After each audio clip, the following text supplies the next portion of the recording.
தேடி வருவதற்கு நாம் சிலவற்றை விட்டு விட்டு வர வேண்டும்.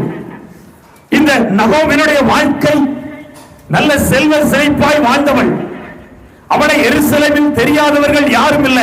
ஏன்னா 10 ஆண்டுகளுக்கு மேலாய் மோவாப் தேசத்தில் குடியிருந்து விட்டு திரும்ப வருகிற பொழுது இவள் நகோமியா என்று ஆச்சரியப்படுகிற அளவிற்கு அவளை தெரியாத முகங்கள் இல்லை. ஆனா ஏன் நகோமி எல்லாவற்றையும் இழந்தாள் என்கிற ஒரு கேள்வி வருகிற பொழுது அந்த ரூத்தின் சரித்திரம் 1வது அதிகாரம் அதில் 1வது வசனத்திலிருந்து வேதம் தெளிவாய் சொல்கிறது. நியாயாதிபதிகள் தேசத்தை நியாயம் விசாரித்துக் கொண்டிருந்த காலத்தில் தேசத்தில் ஒரு பஞ்சம் உண்டானது. நியாயாதிபதிகள்னா நியாயமா தான் இருப்பாங்க, அப்படிதானே? ஆனா நியாயாதிபதிகள் நியாயமாய் தேசத்தை ஆட்சி செய்வது பஞ்சம் ஏன் உண்டாதுன்னா அங்கே 2 சாமுவேல் அதாவது நியாயாதிபதிகள் அவருடைய கடைசி அதிகாரம் 25வது வசனம் சொல்லுகிறது.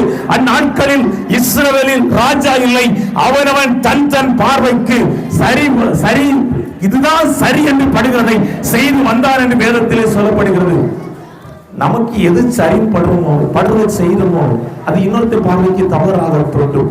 இங்கே அப்படித்தான் நியாயாதிபதிகள் தேசத்தை ஆட்சி செய்கிறார்கள். அந்நாட்களில் பஞ்சம் உண்டாவதற்கு காரணம் அவனவன் தன் இஷ்டம் போல வாழ்ந்ததினால. தேவ ஜனங்களே, நம்ம இஷ்டத்திற்கு வாழக்கூடாது, எப்படி வாழ வேண்டும் என்று இந்த வேதம் நமக்கு வழிகளை காண்பித்துக் கொடுக்கிறது. அந்த வழியில தான் நம்ம வாழ வேண்டும். அப்படி வாழலனா இந்த நகோமியை போல சில இழப்புகளை சந்திக்க நேரிடும்.